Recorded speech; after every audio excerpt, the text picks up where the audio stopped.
Hoy vamos a continuar nuestra exposición hablando de... ya va, que esto demora un poquito. Vamos a continuar nuestra exposición hablando del ciclo cardíaco. Vamos a iniciar hoy nuestra exposición del ciclo cardíaco.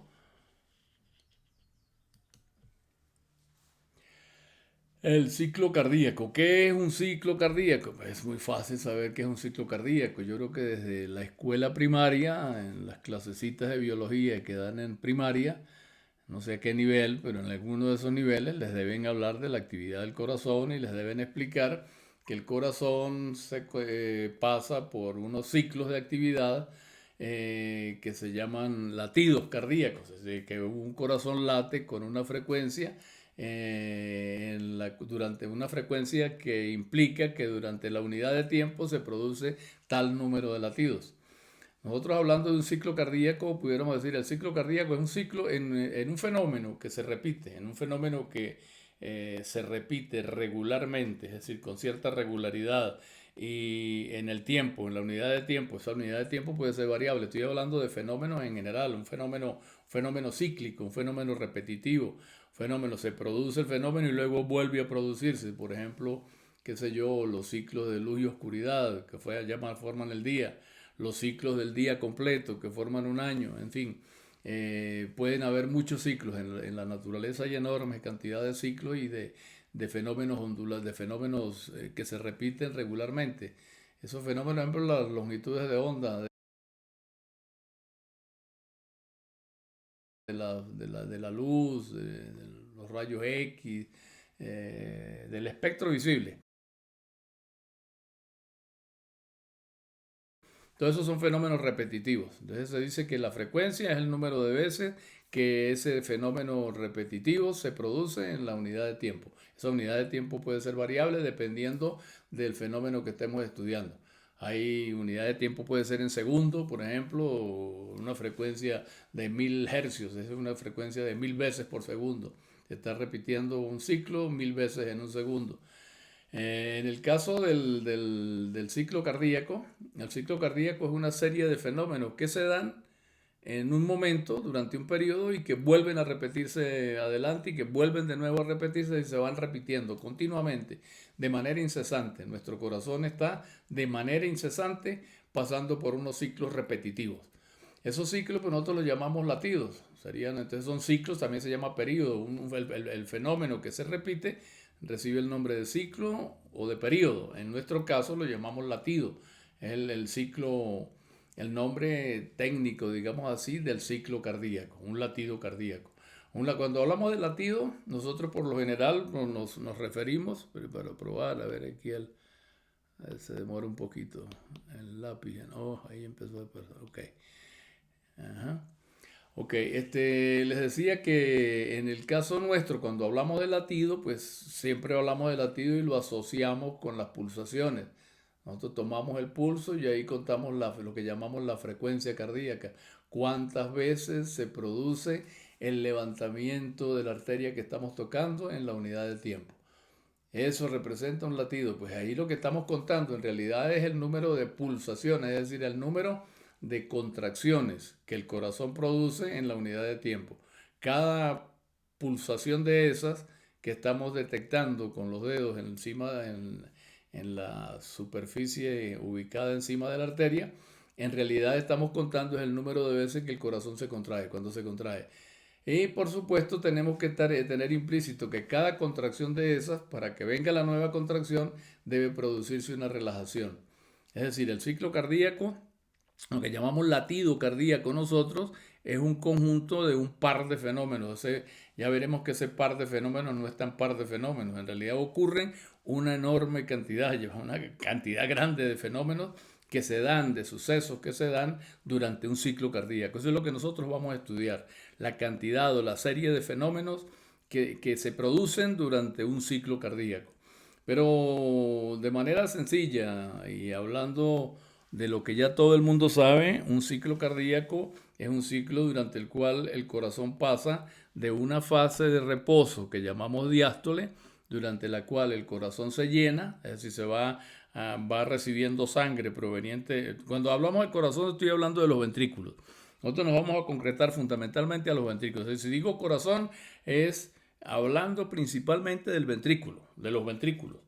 ¿Por qué no hablo de las aurículas? Bueno, porque cuando hablamos de ciclo cardíaco nos referimos fundamentalmente y hacemos referencia siempre es a lo que está ocurriendo en las cámaras ventriculares.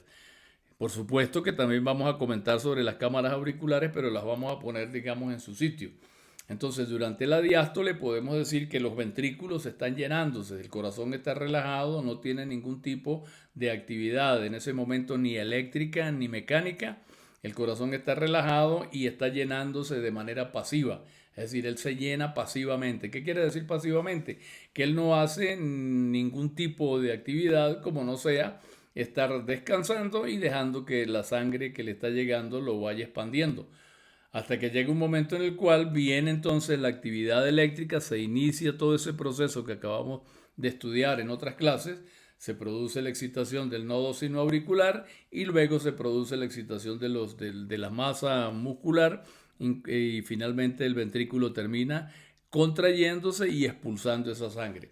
Entonces un ciclo así visto de manera sencilla está formado por dos fases que se repiten, que son diástole y sístole, diástole y sístole, diástole y sístole, o puede decir usted también sístole y diástole, sístole y diástole, sístole y diástole. Eso es lo más sencillo que nosotros sabemos. Ese es el conocimiento al cual llega, hasta ahí llega el conocimiento de una formación, digamos, de cultura general para una persona, un estudiante de bachillerato que sale de quinto año y conoce esto, ya sabe esto, que se produce unas fases alternadas de diástole y sístole que se repiten en el tiempo. Ya vamos a ver que eso no es así, o sea, que no es tan sencillo, que es cierto que se produce una diástole y una sístole, pero que aparte de esa diástole y sístole, en cada una de esas fases está ocurriendo una serie de cambios que lo caracterizan. Nosotros vamos a estudiar todos esos cambios que están ocurriendo durante la diástole y durante la sístole. Pero antes de empezar a estudiar esos cambios, vamos a hacer primero algunos comentarios con respecto a la duración de ese latido. ¿Cuánto dura un latido? Un latido cardíaco dura un cierto tiempo. O sea, se produce un latido, es decir, una fase de diástole seguida de una de sístole, luego se produce otro y es otro y así sucesivamente. Y entre la diástole, el inicio de la diástole y el fin de la sístole, media un tiempo. A ese tiempo lo llamamos la duración del latido cardíaco, duración de un ciclo. ¿Cuánto dura un ciclo? En los fenómenos estos repetitivos que cuentan con una frecuencia de repetición en el tiempo, se dice que la duración de un ciclo es igual al inverso de la frecuencia. La duración de un ciclo es igual al inverso de la frecuencia. Lo mismo que podemos decir que la frecuencia es el inverso del ciclo. Eso es más o menos lo mismo, pero ahora no nos interesa calcular la frecuencia en función del ciclo, sino calcular el ciclo en función de la frecuencia. Entonces, si la duración de un latido es el inverso de la frecuencia cardíaca, que es 1 sobre frecuencia cardíaca, diríamos que la duración de un latido entonces es 1 sobre el número de latidos en minuto. Si nosotros hacemos algunos arreglitos algebraicos a esta expresión, entonces este minuto va a pasar para arriba. Entonces nos quedaría que un minuto sobre el número de latidos es lo que dura un latido. Cuando hacemos este cálculo nosotros si colocamos aquí el número de latidos, por ejemplo 75 en este caso, entonces tenemos que un minuto entre 75 latidos me da entonces la duración del latido, pero me lo está dando en minutos. Como me lo está dando en minutos, eso es medio engorroso, medio complicado. Bueno, mejor nosotros tenemos subunidades para el minuto, pero esas subunidades para el minuto no se corresponden en este caso con lo que yo obtenga de dividir 1. En este caso sería 1 dividido entre 75. Eso me da como 0.01333. Expansión periódica 0.01. ¿Cómo interpretamos nosotros eso? Entonces decimos, bueno, un latido cardíaco dura 0,00133 de minuto, pero eso no tiene para nosotros un significado, es muy difícil interpretarlo, puesto que ahí estamos hablando en un sistema decimal, estamos hablando de la partición de los minutos en unidad, en términos de centésimas o de cuántas centésimas tiene con un minuto, por supuesto, tendría una cierta cantidad de centésimas. Un minuto serían 100 centésimas. Pero eso nos enreda, nos dificulta la comprensión del fenómeno, de lo que estamos analizando. Nosotros tenemos una unidad, una subunidad que es la de los segundos. Un minuto corresponde a 60 segundos. Entonces, para que la duración del ciclo cardíaco nos dé en segundos, simplemente sustituimos un minuto por su valor en segundos, que son 60 segundos. Es decir, la duración de un latido son 60 segundos entre el número de latidos. Ya no 60 segundos, que es el minuto, entre el número de latidos. Es decir, sería 60 segundos por tantos latidos. Esa sería la frecuencia. La frecuencia no sería la duración del periodo. Si yo hago esto, o sea, si rearreglo las unidades, puedo partir de esto y decir, las unidades que voy a obtener son segundos por latido. Y divido 60 entre el número ese, que es corresponde al número absoluto, digo yo, de la frecuencia. Entonces la duración de un latido sería 60 entre el número de latidos, sin decirle que son latidos, sino simplemente 60 entre el número de latidos. Eso me da las unidades segundo, o sea, duración. ¿Cuántos segundos dura un latido? Entonces la duración de un latido sería 60 dividido entre la frecuencia. Si la frecuencia es 75 latidos por minuto, entonces la duración de un latido en este caso es de 0,8 segundos por latido. Entonces, cuando la frecuencia cardíaca es de 75 latidos por minuto, la duración de un latido es de 0,8 latidos, 0,8 segundos, perdón, 0,8 segundos, ahí empiezo con los errorcitos, 0,8 segundos por latido. Si quiero calcular cuánto dura un latido cardíaco a una frecuencia distinta, pues simplemente divido 60 entre el valor de la frecuencia. Si son 70, pues 60 entre 70. Si son 100, 60 entre 100. Por supuesto, mientras mayor sea la frecuencia, menor va a ser la duración del latido. A mayor frecuencia, menor es la duración del ciclo, la duración del periodo. En este caso, si la frecuencia es alta, esta cifra se va a hacer menor. Si la frecuencia baja, esta cifra se va a hacer mayor. Bueno, dejemos por ahí la duración del latido. Después retomaremos esta duración del latido para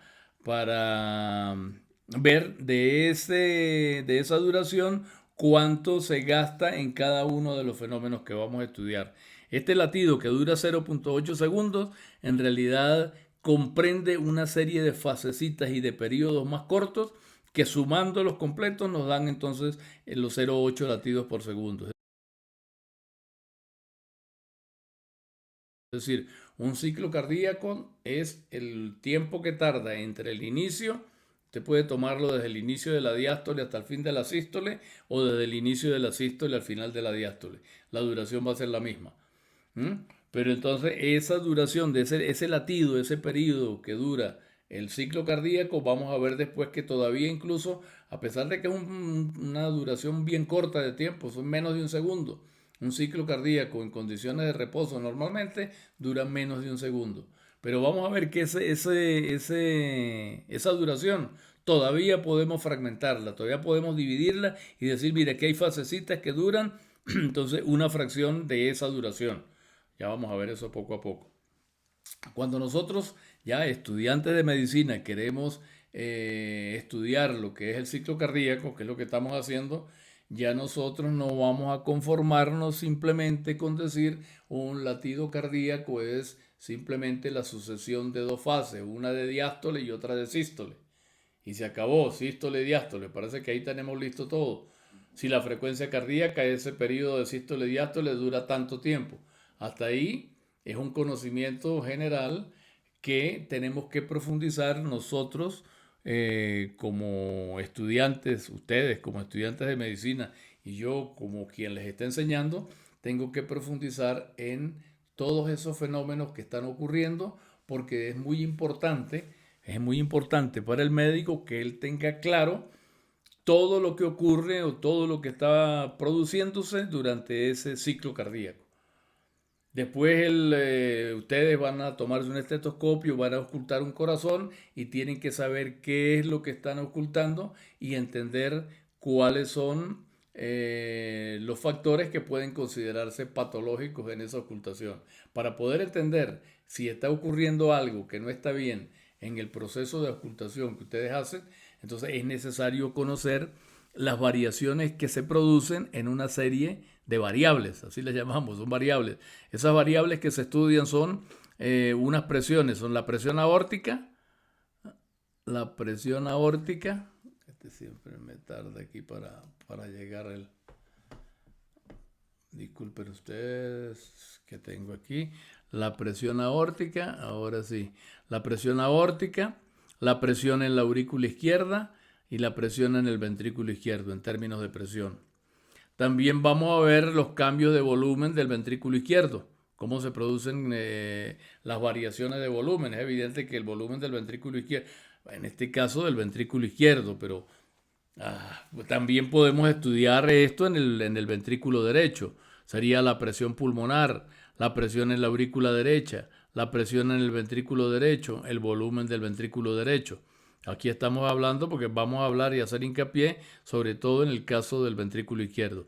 Bueno, estudiamos también la presión venosa central, es decir, el pulso venoso yugular, la velocidad que tiene el flujo a nivel de la raíz de la aorta, las condiciones, esto es muy importante, la condición de cierre o apertura valvular. Es muy importante entender estos fenómenos de cierre y apertura valvular porque son los que nos permiten identificar algunas condiciones patológicas como son los soplos, por ejemplo. Soplos que después vamos a analizar más adelante, soplos cardíacos. También tenemos que estudiar los tonos o ruidos cardíacos. Esos tonos o ruidos cardíacos no son los soplos que acabo de nombrar. Los soplos son una condición patológica. Los tonos o ruidos cardíacos son fisiológicos. Se producen de manera normal. Vamos a estudiar también lo que pasa con el electrocardiograma, es decir, que durante el ciclo, cuáles fenómenos detectados en el electrocardiograma se corresponden con la parte del ciclo que estamos estudiando. Y vamos a estudiar también la duración. Como ven, son un conjunto de variables, son bastantes variables. Por lo general, estas variables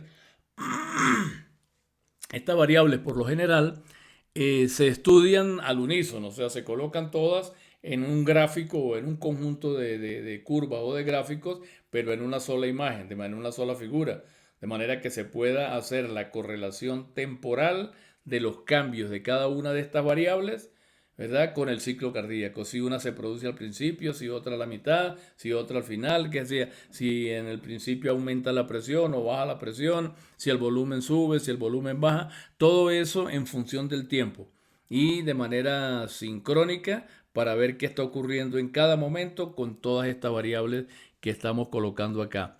Pero nosotros, para hacer un poco más sencillo, algunos autores, o sea, siempre por lo general se ponen todas estas variables en un solo gráfico. Eso hace muy enredado, muy engorroso el gráfico.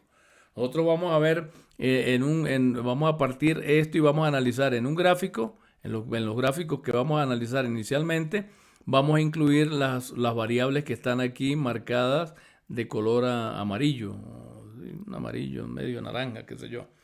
Y después, entonces, más adelante estudiaremos las otras, colocaremos las otras, ya habiendo entendido y teniendo claro cuáles son las modificaciones que ocurren en las que estamos marcando ahora de amarillo, acá. Por lo general les dije que los gráficos esos se recogen en los fenómenos o la variación que ocurre en las variables esas que les acabo de nombrar, se recogen en gráficos que se denominan diagramas. Esos diagramas se llaman diagramas de Wiggers por el científico que hacía investigación en fisiología cardiovascular de apellido Wiggers. Llaman diagramas de Wiggers.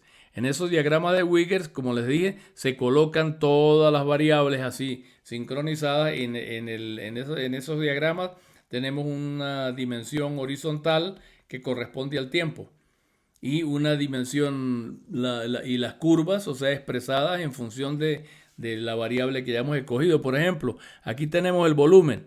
El volumen entonces está registrado. Los cambios de volumen que ocurren en el ciclo cardíaco están registrados en la parte inferior. Se ve que el volumen se modifica.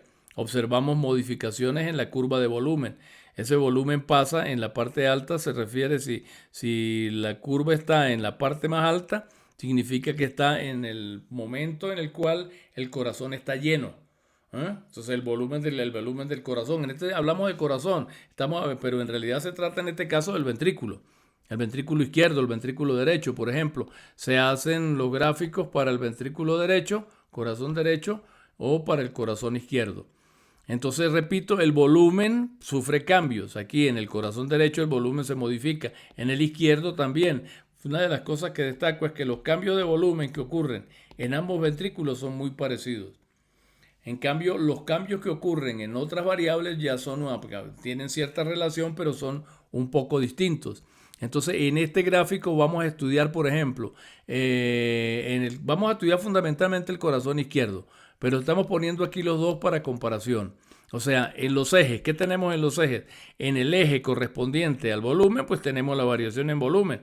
Incluso esa variación en volumen también desde el punto de vista porcentual.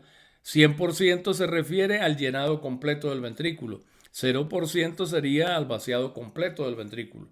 Por supuesto que aquí cuando hablamos de 0% no nos estamos refiriendo a 0% del volumen de la masa ventricular, sino a 0% del volumen interno, de las cavidades completamente el ventrículo exprimido y el volumen interno en cero. Es decir, sería el 0% significa 0% del volumen interno. No puede haber, no se trata del 0% del volumen del ventrículo, porque eso significaría que el ventrículo desapareció. Entonces, este es simplemente cuando hablamos de 0% a 100%, es decir, de 0 mililitros a 120 mililitros en la escala de valor absoluto, desde el punto de vista de unidades de volumen, como mililitros, o desde el punto de vista relativo, de 0% hasta 100%, nos estamos refiriendo es al volumen ventricular interno, al volumen de la cavidad de los ventrículos, bien sea del ventrículo derecho o del ventrículo izquierdo. Como se ve aquí a simple vista, eso después lo analizaremos más concisamente, más profundamente. Vemos que hay cambios en el volumen. A eso es a lo que nos referimos cuando hablamos de cambios en las variables. Esto sería un registro de lo que está ocurriendo en el corazón en el tiempo, en función del tiempo, y vemos entonces que hay modificaciones. Aquí vemos unos trazos. El trazo inferior, repito, es el del volumen. Vemos que cambia el volumen. El volumen es alto, el volumen baja, el volumen vuelve a subir. Lo mismo en el ventrículo izquierdo, es alto, el volumen baja, el volumen vuelve a subir. Después veremos los datos ya un poco más precisos. Por ahora, una mirada de pájaro nos muestra si es verdad, hay una variación, por lo menos en el volumen se ve que cambia. Y de hecho es lógico que cambie. Ya sabemos que el ventrículo pasa de un estado de diástole, donde está lleno, a un estado vacío, no vacío, sino a un estado de menor volumen, que es durante la sístole y al final de la sístole. Bota su sangre, entonces baja el volumen. Se llena, sube el volumen. Bota, baja el volumen. Y en fin, así sucesivamente. En los gráficos de arriba vemos tres curvas. Una curva, en el caso del corazón derecho, una curva roja que vemos acá que corresponde a los cambios de presión, a las fluctuaciones de presión que ocurren en la arteria pulmonar, en el caso del ventrículo derecho, en el caso del corazón derecho. Y abajo vemos dos curvas que permanecen pegadas durante un tiempo, en algunos lapsos, y luego se separan en un momento determinado. Una curva de ellas es la curva amarilla que vemos acá. Esta curva amarilla corresponde a las variaciones de presión en la aurícula derecha. Y luego vemos una curva azul que sigue en varios trayectos bastante paralelamente a la de la aurícula, pero que en un momento determinado se separa para aumentar la presión entonces dentro del ventrículo derecho. La curva azul es la presión en el ventrículo derecho. Sigue en un trayecto a la curva de presión de la aurícula derecha y en un momento se separa y aumenta para luego volver a bajar. Y además entonces tenemos también la presión, ya lo había dicho creo yo, en la aurícula derecha. Tenemos tres presiones. La de la arteria pulmonar en el caso del corazón derecho, presión en la arteria pulmonar, la roja, presión en el ventrículo derecho, la azul, presión en la aurícula derecha, la amarilla. Y acá tenemos entonces las condiciones que existen en las válvulas. ¿Qué está ocurriendo? ¿Qué es lo que está ocurriendo? De manera gráfica y palabreada, ¿qué es lo que está ocurriendo en cada una de estas fases? Cuando vemos el corazón izquierdo, en el corazón izquierdo tenemos también entonces el registro de los cambios de volumen, que repito, se parecen mucho a los del ventrículo derecho. Pero tenemos también entonces una curva amarilla que representa aquí la curva de presión, en este caso de la aurícula izquierda. Luego tenemos una curva azul que representa las variaciones de presión del ventrículo izquierdo, que vemos también que acompaña a la presión de la aurícula derecha, pero en un momento determinado sube enormemente, se separa de ella y vuelve de nuevo a conseguirla más adelante. Recuerden que esta dimensión horizontal es el tiempo. Es decir, estos son fenómenos que están ocurriendo en el tiempo. Hay fenómenos paralelos, esos fenómenos son paralelos. ¿Qué quiere decir paralelos? Quiero decir, por ejemplo, en esta fase vemos que hay unos cambios que ocurren en la aorta que están siendo paralelos, o sea que al mismo tiempo que están ocurriendo esos cambios en la aorta, también están ocurriendo unos cambios en las presiones del ventrículo izquierdo y de la aurícula izquierda en este caso, y del volumen también acá. Es decir, en el gráfico vemos que existen variaciones en esas variables. Fíjense que la aorta no es una línea recta, se modifica y se modifica de manera tal en función de lo que está de la fase del ciclo o de la parte del ciclo que esté atravesando el corazón en ese momento. Entonces esas son las variables que se van estudiando. ¿Ven? Acá tenemos el tiempo. Es decir, en un momento determinado tenemos que las variables son estas. En un momento determinado esas variables se modifican y producen otra fase que tiene ciertas características. Después siguen otras modificaciones. Esas modificaciones entonces hablan de una nueva fase distinta. Y luego y así sucesivamente. Aquí vemos, por ejemplo, fíjense ustedes que tenemos unas bandas. Estas bandas de color, la banda roja, esta banda amarilla, esta banda verde que tenemos acá, esta banda morada que tenemos acá, están mostrándonos distintas fases. Ya vamos a ver qué es lo que corresponde, a qué corresponde cada una de esas bandas. Pero es evidente que se nos está destacando aquí, se nos están destacando, si miramos solamente los colores y las banditas, se nos están destacando distintas o fenómenos distintos o periodos, digamos así. En estos casos se llaman fases, también fases distintas. Eso de fases puede resultar confuso porque estoy diciendo si lo que yo digo es cierto, entonces puedo ver que aquí tengo una fase que sería esta roja, una fase que corresponde a esta banda de color amarillo, otra fase que corresponde a esta banda de color verde y aparentemente otra fase que correspondería a esta banda de color violeta, que se parece mucho a la banda de color violeta que existe antes, al principio del registro. Bueno, entonces resulta que aquí estamos reconociendo, se nos quiere destacar con las bandas estas, se nos quiere destacar que esta bandita rosada es distinta a la bandita amarilla. Si fuera igual que la bandita amarilla, no existiera la bandita rosada, estaría todo amarillo. Pero vemos que entonces se nos quiere mostrar, se nos quiere destacar, mira, esto corresponde a algo, esto es otra cosa, esto simplemente es una banda distinta que está ubicada más adelante en el tiempo. Si es que esto es el tiempo, como ya dijimos. Entonces, bueno, eso es lo que nosotros vamos a hacer. Vamos a estudiar en esos diagramas de Wiggers qué es lo que está ocurriendo con diferentes variables que están modificándose en función del transcurso del ciclo cardíaco. Es decir, durante el ciclo cardíaco, esto que estoy mostrando yo acá, entonces es algo que se debe estar repitiendo. Esto está formando parte de un ciclo. Se nos quiere mostrar un ciclo. Pero ese ciclo, por supuesto, si es un ciclo, se está repitiendo continuamente. Se está repitiendo continuamente en el tiempo. Y eso es lo que trato de mostrar acá. Aquí logré hacer una composición en la cual muestro varios ciclos. Para que ustedes se den cuenta. Aquí vemos, ven, la sucesión de una serie de bandas que se repiten. Que se nos destacan, se nos muestran claramente. Y nos dan a entender, mira, cada una de estas cosas tiene que ser distinta a la otra. Y de hecho lo es. Y eso es lo que vamos a analizar. Vamos a ver que estas bandas se repiten. Usted puede empezar a estudiar el fenómeno desde donde usted quiera, ¿no? Por ejemplo, nosotros podemos decir, mire, aquí se está repitiendo. Fíjate que aquí tenemos banda roja, amarilla, verde y morada. Roja, amarilla, verde y morada. Roja, amarilla, verde y morada. Roja, amarilla, verde y un pedazo de morada. Podemos decir, bueno, esa es la sucesión, pero también yo puedo decir, la sucesión parece ser amarilla, verde, morada y roja. Amarilla, verde, morada y roja. Amarilla, verde, morada y roja. O puede decirse también, esto es verde, morada, roja y amarilla. Verde, morada, roja y amarilla. Verde, morada, roja y amarilla. Perdonen ustedes la tontería, pero es que en realidad ese es el problema, que nosotros decimos, bueno, ¿y dónde empezamos el ciclo? O sea, ¿dónde consideramos que se inicia el ciclo? Pues el ciclo usted puede considerar lo que se inicia, se puede considerar su inicio en varios momentos. Yo puedo tomar este momento, ¿verdad? De acá, y decir el ciclo empieza acá y termina donde vuelve a empezar de nuevo en este punto y termina acá. Entonces un ciclo sería esto de aquí hasta acá.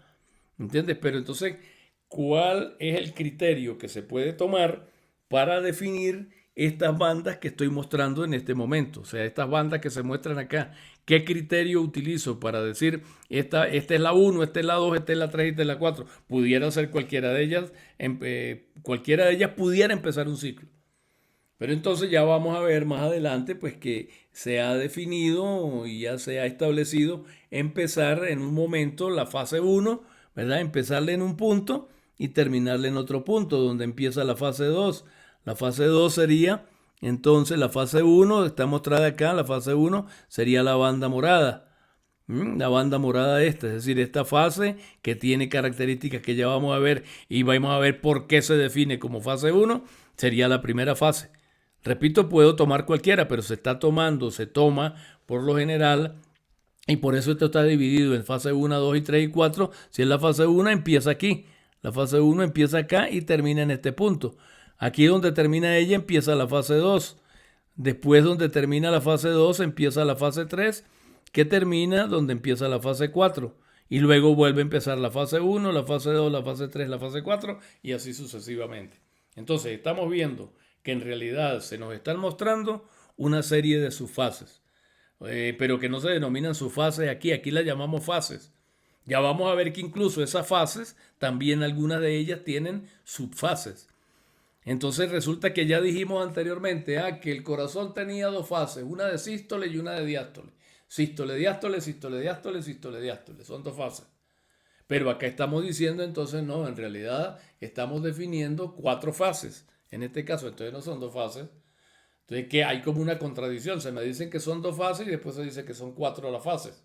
Entonces, bueno, nos quedamos con estas cuatro fases. Pero estas cuatro fases no están en contradicción con las dos fases. Es decir, estas cuatro fases en realidad están incluidas dentro de las dos fases que definimos de manera global. Es decir, dentro de la diástole y la sístole. Si la diástole es una fase en la apreciación, digamos, sencilla global, si la diástole es una fase y la sístole es otra fase, y ahora se me dice que hay cuatro fases, pues esas cuatro fases tienen que estar incluidas o distribuidas de alguna manera en las fases de sístole y en las fases de diástole. Entonces serían cuatro fases las que vamos a estudiar, las que vamos a definir. Pero esas cuatro fases que vamos a estudiar o que vamos a definir en realidad están incluidas dentro de las otras dos fases.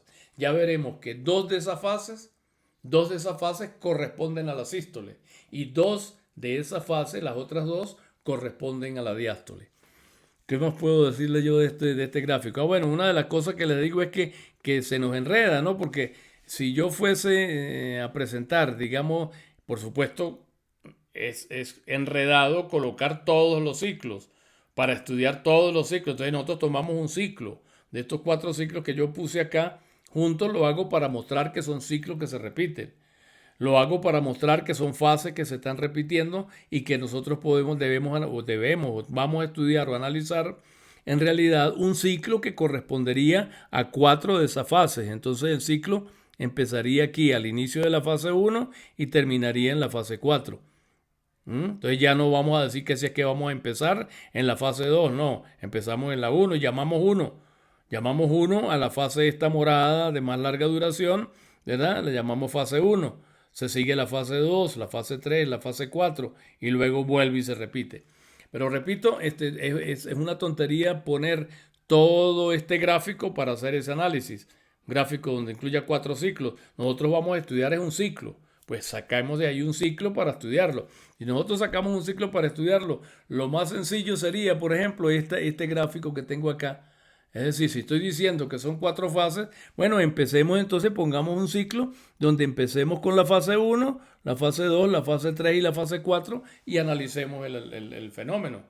Sí, así vamos a hacer, vamos a analizar la fase 1, luego la 2, la 3 y la 4, pero resulta que si yo pongo al poner este gráfico, como lo estoy colocando, si lo pongo de esta manera, tengo un pequeño problema. Primero, que los cambios que realmente ocurren, los cambios fuertes y las fases están centradas en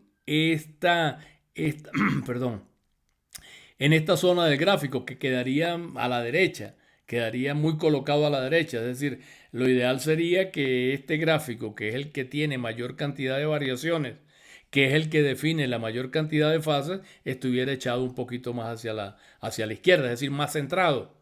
Lo mismo ocurre, esta sería otra posibilidad de colocar el gráfico, un ciclo. Es decir, empezar acá y terminar con la fase, empezar con la fase 2 y terminar con la fase 1 acá. Este es menos intuitivo, este no sería muy viable, digamos que diga, sería mejor en todo caso este. Si de hacerlo así sería mejor este, donde colocaríamos empezando la fase 1, está muy racional. Fase 1, 2, 3 y 4, una sucesión. Pero repito, no se hace así. ¿Por qué? Porque los fenómenos más importantes que se dan los estoy relegando a un lado del gráfico. Entonces lo ideal sería colocar esos gráficos, esos registros, esta parte del ciclo, colocarla más al centro, porque nos damos cuenta que allí está la mayor parte de los cambios. Es decir, allí, si yo coloco esto hacia acá, entonces voy a tener en vista bien la fase 2, 3 y 4 bien centradas, y la vamos entonces a tener, ¿cómo se llama eso? Flanqueadas por un segmento de la fase 1, el segmento inicial a la derecha y el segmento final a la izquierda, que es lo que en realidad ocurre cuando los colocamos de esta manera. Por eso se colocan de esa manera. Pero además de eso, además del hecho de centrar los fenómenos y de colocarlos, la mayor parte de los cambios que vamos a observar y que vamos a analizar, de colocarlos en el centro, también tenemos el hecho siguiente, que es que cuando nosotros analicemos un cambio de fase, nosotros vamos a estudiar los cambios de fase, son muy importantes. Es decir, cuando de una fase se pasa a la otra. Esos cambios de fase que se dan,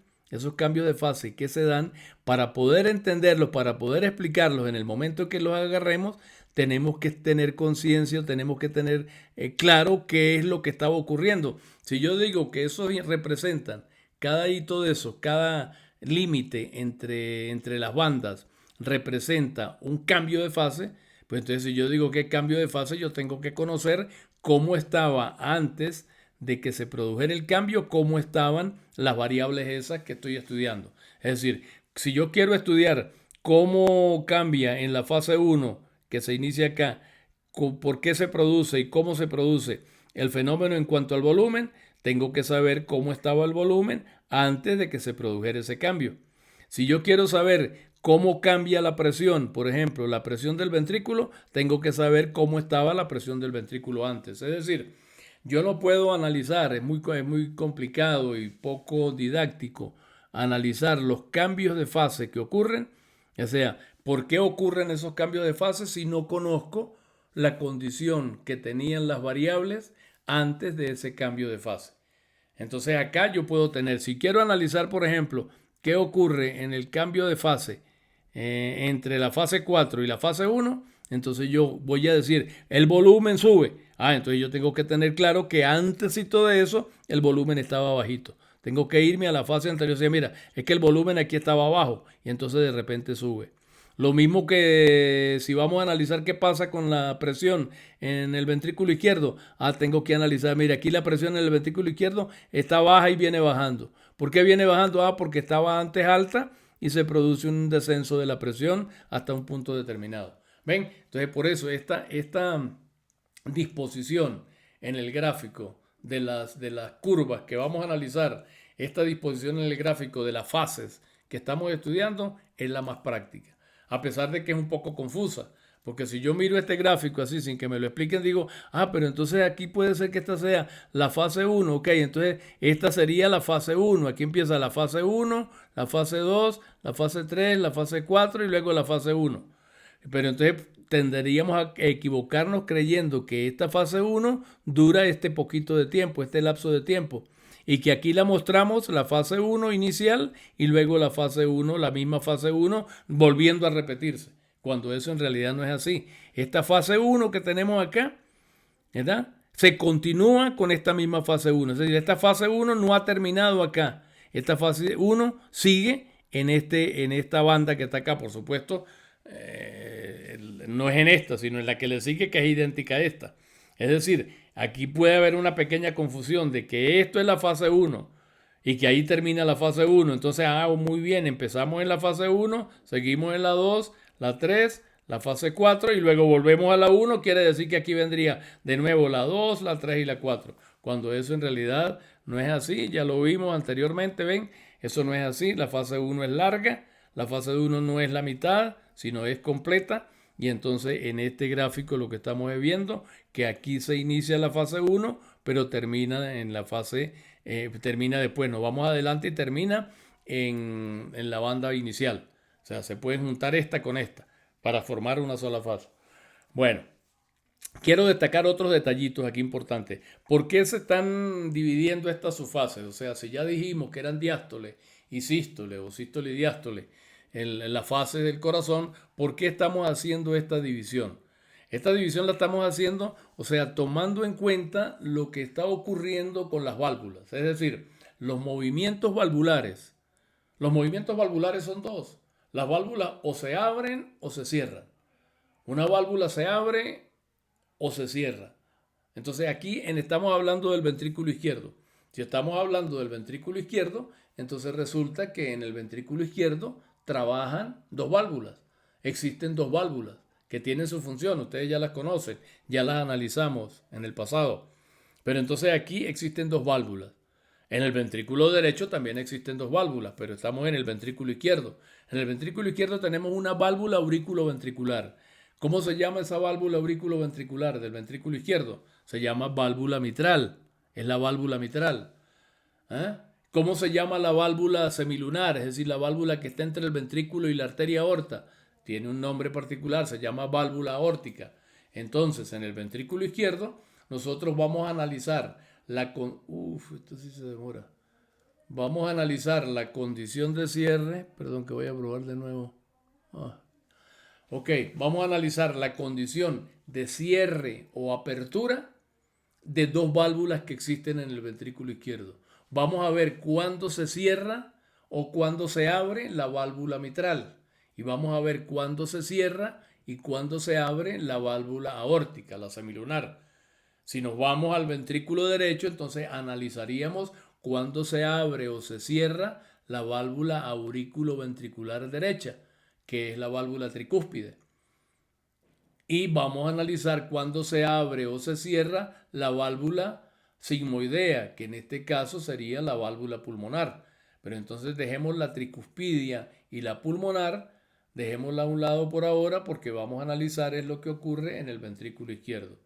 Pero cuando estemos analizando esto, entonces recordamos que el mismo fenómeno está ocurriendo en el ventrículo derecho, pero allá en vez de hablar de válvula mitral, hablamos de válvula tricúspide. Allá en vez de hablar de válvula aórtica, hablamos de válvula pulmonar. Pero los movimientos son los mismos. Es decir, cuando aquí decimos se abre la válvula mitral, es como si estuviéramos diciendo se abre la válvula tricúspide. Cuando decimos aquí se abre la válvula aórtica, es como si estuviéramos diciendo también en el ventrículo derecho se abre la válvula pulmonar. Entonces resulta que les estoy diciendo que en realidad son los movimientos valvulares, los movimientos que ocurren en las válvulas, lo que está definiendo el inicio o el final de cada una de las fases que estamos considerando. Y eso es lo que precisamente vamos a analizar lentamente. Por ahora les estoy mostrando el gráfico y qué es lo que el gráfico nos muestra. Entonces el gráfico, ya les dije, este gráfico nos muestra la presión en la aorta, la presión en el ventrículo izquierdo, la presión en la aurícula izquierda y el volumen del ventrículo izquierdo. Y en unos grafiquitos acá nos muestra lo que está ocurriendo en cada una de esas fases. Aquí tenemos un corazoncito. Esta banda morada pues corresponde a la banda morada esta. Este grafiquito dentro de este recuadro morado corresponde a la banda morada. Este grafiquito con un corazoncito en la banda morada corresponde a lo que está ocurriendo en la banda morada. Este gráfico verde a lo que está ocurriendo en este dibujo, esta figura en el recuadro verde es lo que está ocurriendo en la banda verde. Y así sucesivamente. El recuadro amarillo me muestra lo que está ocurriendo en la banda amarilla. Y así sucesivamente. Así es más o menos el gráfico que estamos viendo. Aquí a la izquierda, ustedes ven un corazón donde muestra lo que se está registrando. Aquí está en rojo, azul y amarillo. Ya sabemos qué es. Es decir, podemos detectar las variaciones de presión con unos catéteres de presión del ventrículo izquierdo, de la arteria, perdón, del ventrículo izquierdo azul, de la arteria aorta y de la aurícula izquierda. O sea, se pueden medir los valores de presión con catéteres introducidos en cada una de esas cámaras. Medir los valores de presión y cómo esos valores de presión cambian en función del ciclo. Bueno, continuando con nuestra exposición, entonces resulta que las bandas, fíjense ustedes, las bandas estas, las bandas están separadas una de otras, por supuesto. Cada banda tiene al inicio una línea de separación con la anterior. Y al final de su producción tenemos una bandita, una línea de separación con la banda que le sigue. Es decir, cada banda de las que vamos a estudiar tiene dos límites. Un límite hacia la izquierda, que es el límite que se da con la banda anterior. Con la banda anterior, por supuesto que si dijimos que cada banda de estas representa una fase y está representando la fase incluso en cuanto a duración. Vemos que la fase 1 es muy larga, la fase 2 aquí es cortica, la fase 3 es intermedia, la fase 4 vuelve a ser cortica. Entonces, esta fase, repito, que están mostrándose acá, tienen por supuesto cada una de ellas una línea a la derecha, que es la que marca el límite derecho de la banda. Por ejemplo, en el caso de la bandita verde, esta que es la que ya vamos a analizar, tenemos una línea punteada vertical que me está marcando el límite, el momento en el tiempo. Me marca el momento en el tiempo en el que la fase verde termina y empieza la moradita. ¿Sí? Pero también antes de eso tenemos que esa banda verde está limitada hacia la izquierda por otra línea punteada que ahora representa el límite entre el fin de la banda amarilla y el inicio de la banda verde. Y así cada una entre dos bandas vemos entonces esos límites. Entonces están destacados. ¿Cuántos límites? Tenemos un límite acá al principio de la fase 2, un límite acá al principio de la fase 3, un límite acá al principio de la fase 4 y un límite acá al principio de la fase 1 del ciclo que viene, del ciclo siguiente. Esas bandas horizontales, esas bandas verticales, esas líneas verticales, que están limitando a cada banda por lado y lado, esas bandas indican el momento, me muestran el momento en el cual ocurre un cambio valvular, un movimiento valvular. ¿Qué movimiento valvular es ese? Ese movimiento valvular puede ser la apertura de una válvula o el cierre de una válvula. Depende de la línea vertical que estemos considerando. Es decir, depende de la línea que establezca el límite. Pero ¿por qué se dan esos límites? ¿Por qué se ponen ahí? Estamos utilizando como criterio la producción de un movimiento valvular. Entonces ya vamos a ir analizando, cuando analicemos cada una de las fases, vamos a decir, mire, en esta fase se inicia con el cierre o con la apertura de la válvula tal. Y entonces eso tenemos que saberlo, tenemos que tenerlo bien claro en el momento en que se abren y en el momento en que se cierran las válvulas. Ese es un conocimiento indispensable, un conocimiento que nosotros y ustedes deben tener en la mente muy claramente establecido, qué es lo que está ocurriendo. Bueno, entonces repito, las líneas verticales, la repetición constante, recuerden, y la complejidad creciente. Entonces, las líneas verticales representan los límites entre una fase y otra. ¿Qué criterio? ¿Se utilizó algún criterio para eso? Sí, no es arbitrario. Los criterios que se están utilizando para esas líneas y para esos límites entre bandas y para la definición de las bandas, es decir, para la definición de las fases, es el criterio de una apertura o de un cierre valvular. Vamos a ir analizando paulatinamente cuáles son esos movimientos. Vamos a hacerlo de manera pausada, poco a poco, para que ustedes vean cómo se hace el análisis. Cuando uno ve una curva así compleja, tiende a asustarse. O sea, ustedes, sobre todo, oye, ¿qué es esto? ¿Qué es lo que está? Hay que poner la cabeza, hay que poner la mente bien clara, la conciencia clara, para ver qué es lo que nos están mostrando. Pero claro, si yo miro ese gráfico así complicado, digo, uy, esto sí es tan difícil, complicado, esto sube, esto baja, esto es como enredado. Sí, parece enredado, pero precisamente enredado era el laberinto, aquel de Teseo, recuerdan ustedes, allá en Creta. Estaba el Minotauro metido por allá y hacía desastres. Y entonces vino Teseo y logró entrar hasta donde estaba el Minotauro y matarlo. Y lo pudo entrar porque le dieron un ovillo. O sea, se lo dio el ovillo, creo que... ¿Quién fue el que le dio el ovillo? No me acuerdo, creo que fue Adriana, Ariadna, no sé. Bueno, la cosa es que Teseo entró con un ovillito de hilo y con ese ovillito de hilo fue guiándose, y después lo que hacía, si quería regresar, era seguir el ovillo hacia atrás. Bueno, nosotros simplemente si tenemos el hilo del ovillo, la punta del hilo del ovillo, entonces podemos desentrañar lo que pueda parecer algo laberíntico y enredado. Entonces vamos a coger ese hilito del ovillo y vamos a ir haciendo nuestro análisis poco a poco. Pero lo que quiero que entiendan entonces es, fíjense, dentro de los gráficos que ya les describí y que representan cambios en las distintas curvas de presión o en el cambio en el volumen, además de eso vemos en los gráficos unos recuadritos. En esos recuadros se están señalando precisamente los movimientos valvulares que nosotros vamos a analizar. Por ahora, por supuesto, es difícil, se lo voy a mostrar, pero ya vamos a analizar poco a poco y ustedes sabrán entonces por qué lo que estamos estudiando, lo que estamos diciendo. Entonces, fíjense que aquí tenemos 4 movimientos valvulares. Aquí tenemos que la válvula mitral se cierra en un momento. Después vemos que se abre la válvula aórtica en otro momento. Después vemos que se cierra la válvula aórtica y después vemos que se abre la válvula mitral. Entonces vemos que hay una secuencia de movimientos valvulares. Los movimientos valvulares se van dando en secuencia, en el tiempo. Es decir, se va dando secuencialmente. En el ciclo que estamos analizando y en la manera en que lo tenemos puesto, entonces pudiéramos decir, mire, primero se cierra la válvula mitral. En realidad no vamos a empezar por ahí, pero mostrando, sería una secuencia.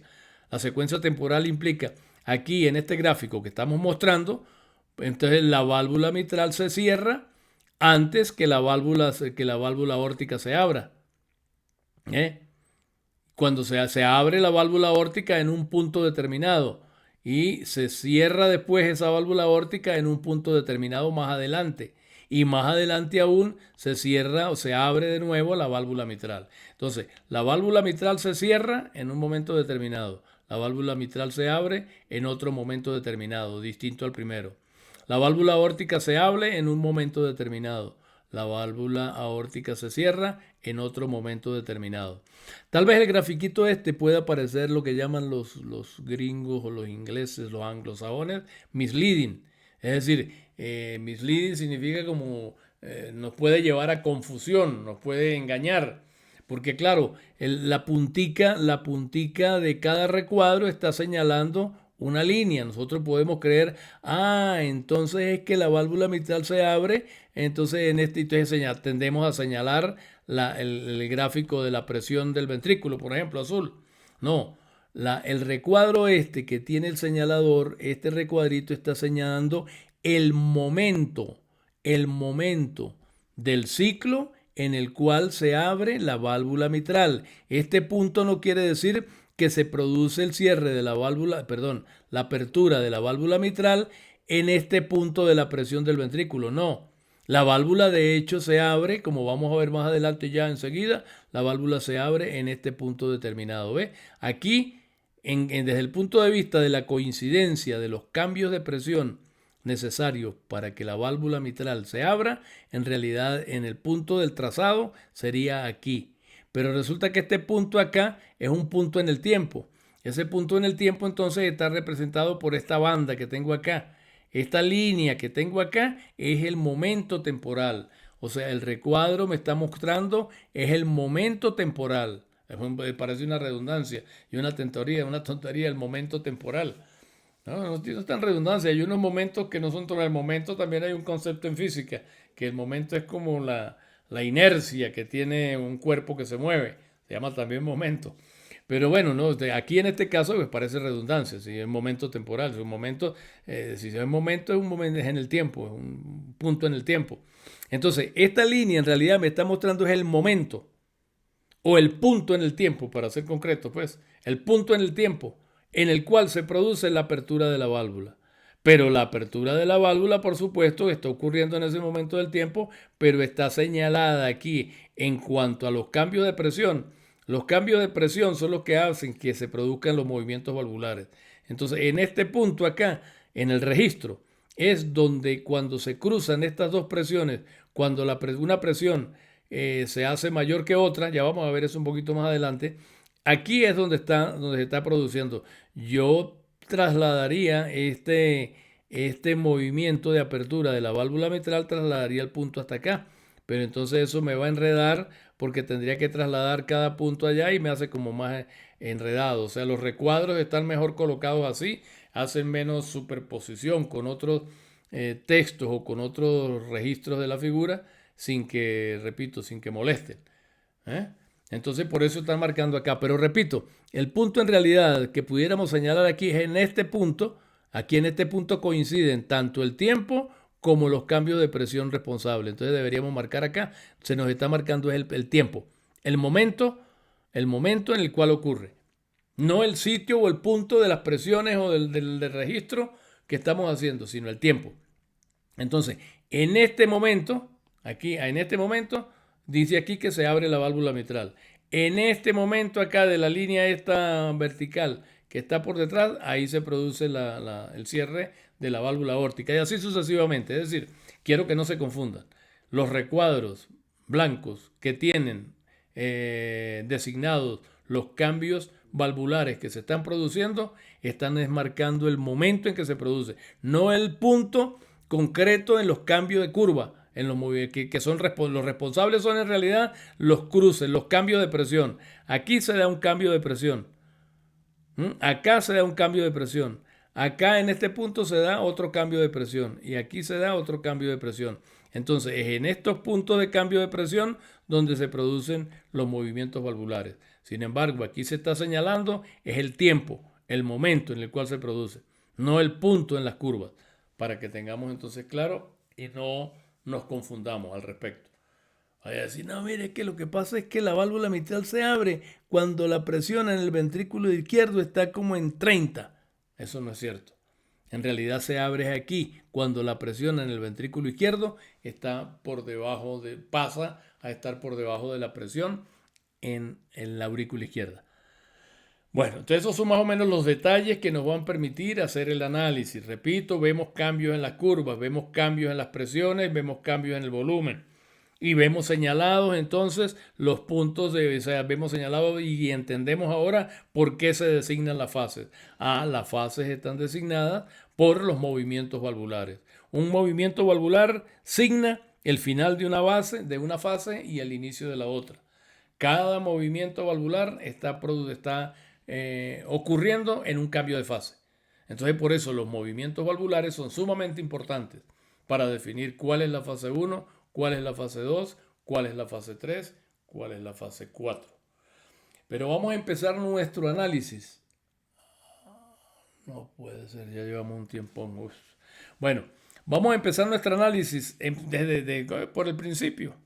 ¿Cuál es el principio? Vamos a empezar estudiando la fase 1.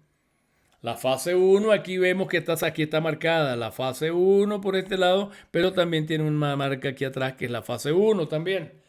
¿Qué es esto? Bueno, esto significa que en realidad este recuadro aquí, esta banda morada, yo debería trasladarla para acá para completar la fase 1. Pero como yo ya sé de qué se trata, yo me doy cuenta ya de que lo que yo llamo aquí fase 1, en esta, no es esta misma fase 1 que estoy yo aquí marcando. Aquí hay una diferencia, fíjense, nada más analizando lo que pasa con el volumen ventricular, veo aquí que el volumen ventricular acá pasa de un volumen muy bajo a uno muy alto. Durante esta fase 1, que sería no una fase 1, sería la parte de la fase 1, que se continúa acá en esta otra parte hasta terminar y empezar aquí la fase 2. La fase 1, repito, la empezamos acá, pero la terminamos entonces cuando termine aquí la fase 2. Pero vemos ya que estas dos fases, a pesar de que son la misma fase porque están con la misma banda de color, moradita, violeta, púrpura, no sé cómo llamarlo, un moradito ahí suave. Ok, esta banda de color acá, ¿verdad? Se continúa con esta, pero no es la misma. No es que vaya a decir que esta es la 1, 2, 3, 4, 1, 2, 3, 4. No, esta banda se continúa en realidad acá, que no la tenemos, se continuaría con esta de mi banda y llegaría más o menos hasta este nivel. ¿Eh? Pero entonces no importa, ya sabemos que no tenemos necesidad de que nos dibujen otra banda acá. Volvemos acá, sabemos que nos mordemos la cola y volvemos acá. Ya vemos entonces que aquí esta banda es distinta porque aquí vemos el volumen cómo cambia hacia arriba y vemos aquí el volumen cómo cambia también hacia arriba, pero muy poquito, muy poquito. Fíjense, empieza en un volumen relativamente alto y sube un poquito más. En cambio aquí empieza en un volumen relativamente bajo y aumenta bastante. Entonces son dos fases que forman, son dos subfases, vamos a decirlo así, que forman parte de la misma cuando las pegamos. Pero vamos a considerar entonces esta fase 1. ¿Cómo se inicia la fase 1? Bueno, para poder entender cómo se inicia la fase 1, evidentemente la fase 1, esta se me está iniciando en esta banda, en la línea vertical más extrema de la derecha. No de la extrema derecha, sino la más extrema de la derecha. Entonces, allí se está iniciando la fase 1. ¿Qué está ocurriendo en ese momento? ¿Qué es lo que está asignando el inicio de la fase 1? El inicio de la fase 1 está siendo asignado por la apertura de la válvula mitral. Ya aquí está claro. Entonces, la apertura de la válvula mitral. ¿Qué quiere decir eso? Eso quiere decir que antes de ella la válvula mitral estaba cerrada. Entonces hacemos un análisis, por eso es que les digo, es importante tener entonces los fenómenos anteriores para poder analizar lo que está ocurriendo en ese momento. Por ejemplo, si yo digo que la válvula mitral se abre, entonces ¿qué quiere decir? ¿Qué quiere decir? Que la válvula mitral antes estaba cerrada. Ahora, ¿por qué estaba cerrada la válvula? O sea, una válvula se encuentra abierta o se encuentra cerrada en un momento determinado. ¿Qué es lo que hace que una válvula se abra o que se mantenga abierta? ¿Qué es lo que hace que una válvula se cierre o se mantenga cerrada? Hay una, que esto lo vamos a repetir, ahí esto es como una especie ¿cómo llamaríamos eso? Un proverbio o un dicho fisiológico.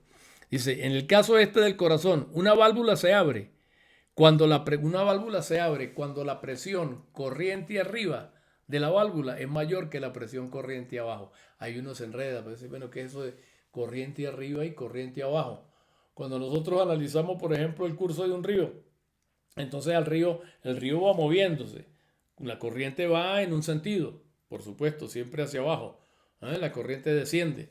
Entonces nosotros, con respecto a un punto a la orilla del río, podemos decir que con respecto a ese punto hay una corriente arriba. Es decir, ¿cuál es la corriente arriba? La corriente arriba es la que está en un punto más alto, más digamos, sí, más alto o antes, tomando el sentido de la corriente, ¿verdad? Que está antes del punto donde estoy ubicado. La corriente que está antes, cuando estoy mirando el río, la corriente que va o que cursa antes del punto donde yo estoy la llamo corriente arriba.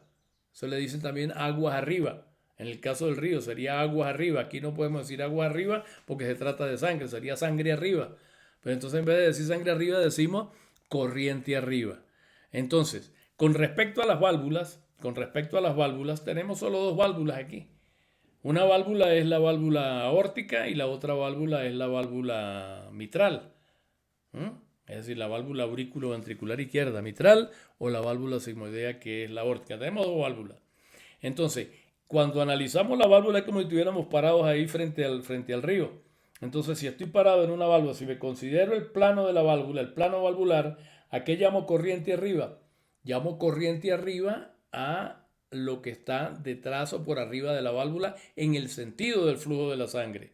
¿Cuál es el sentido del flujo de la sangre? El sentido del flujo de la sangre es, en este caso, de la válvula mitral, por ejemplo, se trata de la aurícula hacia el ventrículo. La sangre fluye de la aurícula hacia el ventrículo. No fluye del ventrículo hacia la aurícula. Eso sería una condición patológica. Cuando se da es patológica y trae aparejada una serie de trastornos de la función cardíaca, de la función cardiovascular, porque puede llegar a producir una insuficiencia cardíaca.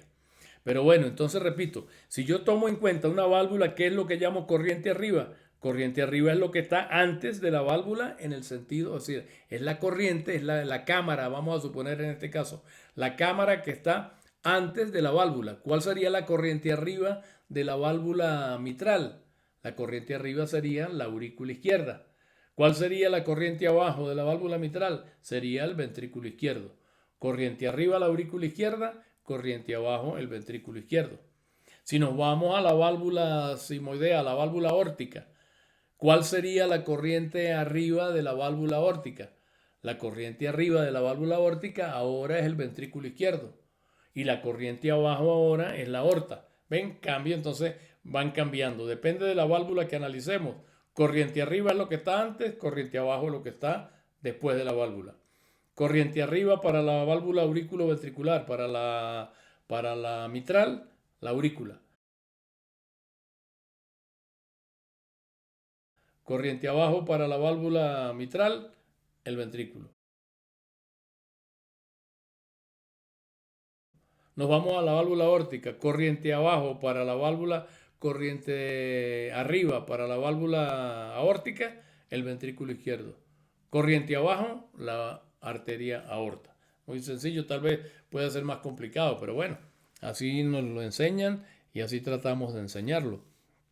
Entonces, la válvula se abre. Aquí estamos hablando de una apertura valvular. Decimos que la fase número 1 se inicia con la apertura de la válvula mitral.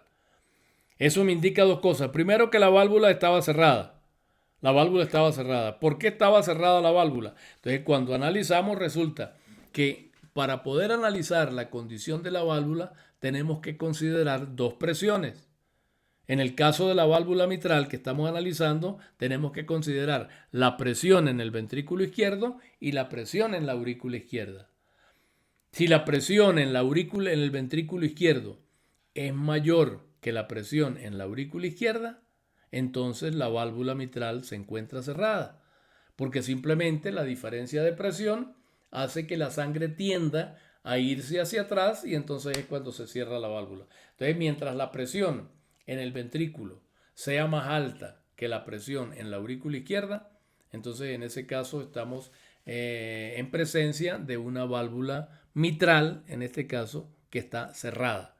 Cuando decimos que se abre, entonces quiere decir que la válvula estaba cerrada. Entonces vemos a ver y analizamos aquí las curvas de presión. Nos damos cuenta de que la presión, o sea, durante la fase anterior, vemos que la presión, esta curva azul, va pasando, progresando, o sea que el sentido de progresión es de izquierda a derecha. Por tanto, en el tiempo quiere decir que la presión del ventrículo izquierdo va disminuyendo progresivamente. Pero durante esa disminución, la presión se mantiene por encima de la presión auricular. La presión auricular aquí es la línea amarilla, que tiene un poquito un ascencito, aquí eso lo podemos ver después, pero que en este punto determinado, cuando estamos en este momento del tiempo, en este instante del tiempo, entonces resulta que la presión ventricular, que era siempre mayor que la presión en la aurícula, hace que la válvula mitral se encuentre cerrada. Es decir, la válvula mitral en este momento está cerrada durante todo este lapso. Pero no solamente la válvula mitral está cerrada, resulta que vemos ahora también que la presión en el ventrículo izquierdo está por debajo de la presión aórtica. Si la presión en el ventrículo izquierdo, es decir, aguas arriba, está es menor que la presión aguas abajo, es decir, en la aorta, entonces la válvula aórtica está cerrada. Entonces quiere decir que durante este lapso de variación de presión, la presión está por debajo de la aorta y entonces la válvula aórtica está cerrada, pero está por encima de la presión auricular, por tanto la válvula mitral está también cerrada durante todo ese lapso. Entonces quiere decir que si las dos válvulas están cerradas, después volveremos cuando lleguemos a la fase 4. Pareciera que estoy analizando la fase 4 con antelación. Y sí, en parte sí. O sea, no importa, pues volveremos a repetir y la volveremos a hacer hincapié en el fenómeno. Entonces, repito, en esta fase están cerradas tanto la válvula aórtica como la válvula mitral. Se encuentran cerradas. Y si las válvulas están cerradas, ¿cómo estará el volumen? ¿Cómo estará la modificación de volumen? Vemos que no hay cambio de volumen. El volumen se encuentra en un nivel. Se encuentra en un nivel. ¿Qué nivel es ese? Un nivel mínimo. Es el nivel mínimo con respecto a esta curva. Este estado de acá corresponde al nivel mínimo de volumen. Luego el volumen sube. Aquí el volumen estaba alto y bajó hasta un nivel mínimo. Ese nivel mínimo de volumen que se obtiene al final de este, ya vamos a ver que esto es al final de la sístole. Esto ya es fin de sístole. Este sería el volumen sistólico final, es el volumen que queda al final de la sístole. Es decir, cuando el corazón, en el ciclo que acaba de estar, que está cursando, el corazón ha vaciado o ha expulsado de su interior una cantidad o un volumen X de sangre. Entonces se alcanza un volumen mínimo. Ya una de las cosas que podemos aprender aquí ya de manera directa es la siguiente. Estamos viendo los cambios de volumen que ocurren en el ciclo. Entonces vemos que el volumen no baja completamente a cero. El volumen llega a un término medio. En esta escala, por ejemplo, de mililitros, vemos que de un valor de unos 120 mililitros aproximadamente, el volumen llega a bajar como a unos 50 mililitros, más o menos. No llega a cero, el volumen no se tira hasta 0%. O sea, ya una de las cosas que aprendemos es durante el ciclo cardíaco, el corazón no se vacía del todo. Él no expulsa toda la sangre que contiene, expulsa parte de la sangre que contiene. Expulsa parte de la sangre y alcanza durante esa expulsión un valor mínimo de volumen. Ese valor mínimo de volumen se llama también volumen sistólico final. Es decir, en este punto del ciclo cardíaco, vamos a decirlo así, tenemos un volumen que se logró después de que el corazón se contrajo y expulsó la cantidad de sangre que expulsa en ese latido. Ese volumen es un volumen que no es cero, sino que es un volumen mínimo y que tiene un valor, es decir, se está quedando una cierta cantidad de sangre en el ventrículo. Y esa cantidad de sangre que se queda en el ventrículo al final de una sístole, después de una expulsión, es lo que se llama el volumen sistólico final. Es decir, partimos de un volumen sistólico final. Ese volumen sistólico final no se modificó, aunque aquí pareciera que hay un pequeño ascenso. En realidad esto sería una recta. No se modifica, igual que la que vemos acá. No hay una modificación. Como no se modifica el volumen, entonces decimos, primero estamos viendo que el corazón se está relajando. El corazón venía relajándose, ¿verdad? Durante esa relajación la presión fue bajando progresivamente. Durante esa fase de descenso de la presión progresiva, durante todo ese tiempo, las válvulas están cerradas. Tanto la válvula que sale del ventrículo, es decir, la válvula aórtica, como la válvula, perdón, sí, como la válvula por la que entra la sangre al ventrículo, es decir, la válvula mitral, ambas válvulas están cerradas. No hay cambio en esa fasecita verde, no hay cambio de volumen. Porque ambas válvulas, ¿cómo cambia el volumen? El volumen cambia si le sale sangre, si la aórtica está abierta, o si le entra sangre, es decir, si la mitral está abierta. Como ambas están cerradas, pues ni sale ni entra. Como no sale ni entra sangre, pues el volumen no cambia. Y como no cambia, a eso se le llama una relajación de tipo isovolumétrica. Es decir, el corazón se está relajando, la presión va cayendo, pero el volumen no cambia. Es decir, está ocurriendo una relajación con el mismo volumen, sin que se produzcan cambios de volumen. Eso es durante la fase anterior, durante la fase verde, es decir, la fase 4 en este caso. Pero vemos entonces que en un punto determinado se marca la pauta para decir, aquí empezó la fase número 1, aquí arrancamos con el ciclo. ¿De qué ocurrió? Ocurrió que la presión que venía bajando, la presión ventricular que venía bajando, se hace en un momento determinado, se hace inferior a la presión en la aurícula. Y cuando se hace, por pequeña que sea la diferencia de presión, inmediatamente la válvula esa, aurículo-ventricular, es decir, la mitral, se abre. Entonces se abre. ¿Por qué se abre? Repito, ¿cuál es la causa de que se abra? La causa de que se abra la válvula mitral es porque la presión en el ventrículo izquierdo, es decir, aguas abajo, de la válvula se hace menor que la presión en la aurícula izquierda, es decir, aguas arriba de la válvula.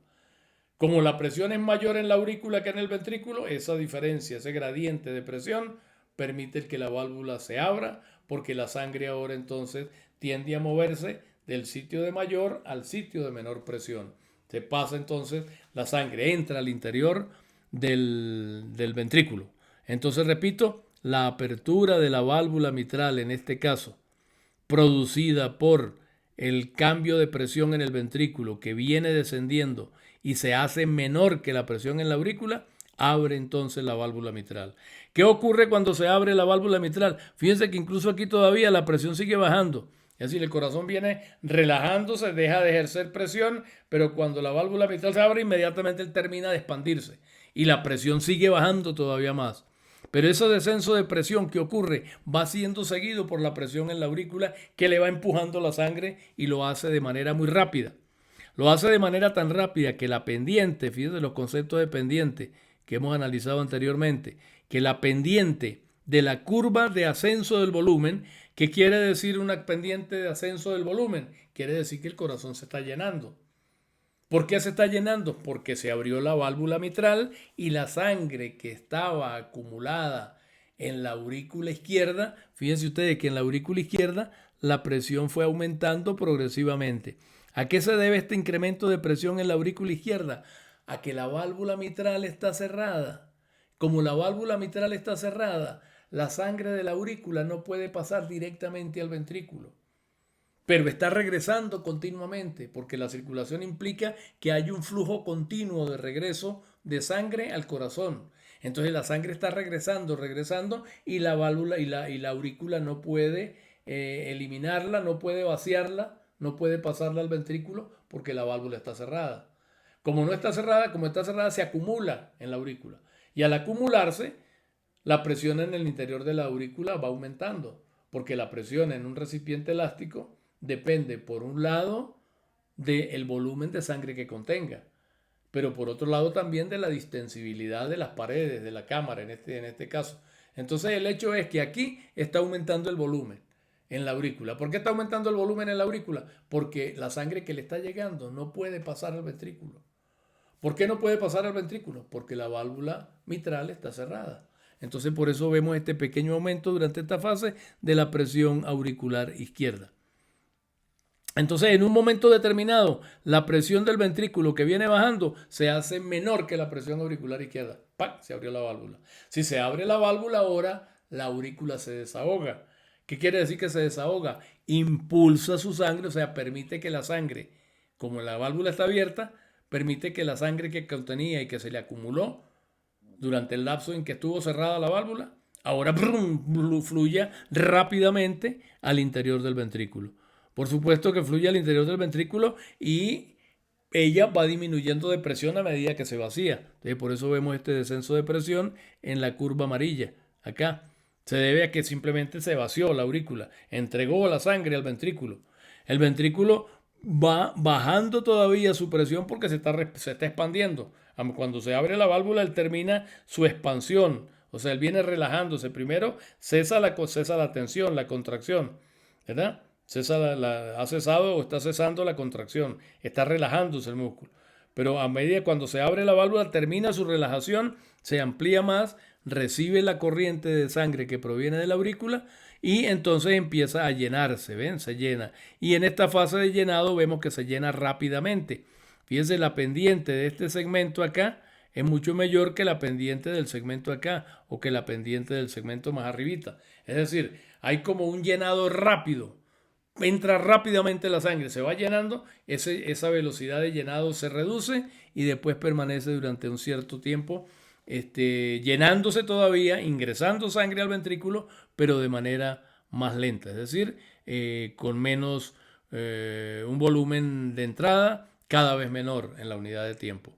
Entonces, repito, esta fase, este ascenso acá nos define una subfase. Aquí sí hablamos de una subfase. Resulta que esta fase 1 que estamos analizando, vemos que tiene una subfase que se diferencia claramente del resto. ¿En qué se diferencia? En que el volumen cambia rápidamente, el volumen aumenta rápidamente. A eso entonces se le llama fase de llenado rápido. Es decir, evidentemente estamos en la diástole. Quiere decir que estamos empezando la descripción de nuestro ciclo con la diástole. Primera fase que estamos estudiando, aunque también estamos estudiando la 4, la final, pero la primera tiene relación con la de atrás. Por eso les dije que es bueno tener el gráfico de frente para poder hacer el análisis bien completo. Entonces ahora sabemos por qué se abrió la válvula, cuando decimos que se abre la válvula mitral, ¿qué implica? Implica que la válvula estaba cerrada. ¿Por qué estaba cerrada? Porque la presión en el ventrículo era mayor que la presión en la aurícula. ¿Cuándo se produce la apertura? Cuando la presión en el ventrículo que viene bajando, sigue bajando y baja por debajo de la aurícula. Entonces se produce la irrupción de la sangre auricular en el ventrículo y entonces sube el volumen del ventrículo. Esta fase, repito, ocurre de manera rápida. El llenado es rápido, pasa de un volumen mínimo, llamado volumen sistólico final, que es el volumen mínimo que tiene el ventrículo durante todo el ciclo, es decir, el volumen que ocurre al final de la sístole, volumen mínimo, se expulsó la sangre, aquí terminó de expulsarse, y entonces ocurre un llenado rápido. Eso se llenaría entonces la fase de llenado rápido, que representa de la fase total número 1, representa un pequeño, ¿no? Digamos, como la tercera parte. Ya vamos después a hablar de los tiempos de cada una de esas subfases. Estoy definiéndolas. Estamos hablando de la fase 1 y estoy diciendo, la fase 1 ya veo que tiene, yo puedo diferenciar aquí algo. Al principio de la fase 1, el corazón se llena rápidamente. Esa fase vamos a llamarla una subfase. Llamémosla subfase de llenado rápido, así se llama. Pero después de cierto momento vemos que ese llenado se enlentece. Lo que irrumpe violenta y rápidamente, después entonces lo va haciendo más lentamente. ¿Sigue llenándose el corazón? Sí, sigue llenándose. Es decir, sigue admitiendo más sangre. Pero ya en la primera fase admitió la mayor parte del volumen que él va a recibir en la diástole. Ya lo tiene admitido en la primera parte de la fase de llenado, que sería esta. Esta fase número 1 podemos llamarla fase de llenado. O sea, es una fase de llenado. Si es una fase de llenado, repito, eso pertenece a la diástole. Entonces esa fase de llenado retiene una fase rápida que es esta que estoy viendo. Después, tal vez no analicé lo de la aorta. Antes de seguir con esto de los cambios de volumen, analicemos lo que está pasando en la otra variable. ¿Cuál es la otra variable? La presión arterial, la presión en la aorta. ¿Qué está ocurriendo con la presión en la aorta durante la fase esta? La presión en la aorta va bajando progresivamente. ¿Por qué baja la presión en la aorta? Está bajando porque está ocurriendo ese descenso durante la diástole. Durante la sístole, el corazón impulsó sangre en el interior de la aorta y la presión en la aorta subió. Alcanza un máximo que se llama presión sistólica. Y luego entonces, cuando el ventrículo deja, o sea, incluso antes de que deje de contraerse, esa presión en la aorta va bajando. ¿Por qué baja la presión en la aorta? Porque la sangre que está entrando al interior de la aorta, esa sangre que penetra, es la que distiende las paredes de la aorta, la que aumenta el volumen en el interior de la aorta. Si aumenta el volumen en el interior de la aorta, aumenta la presión en la aorta.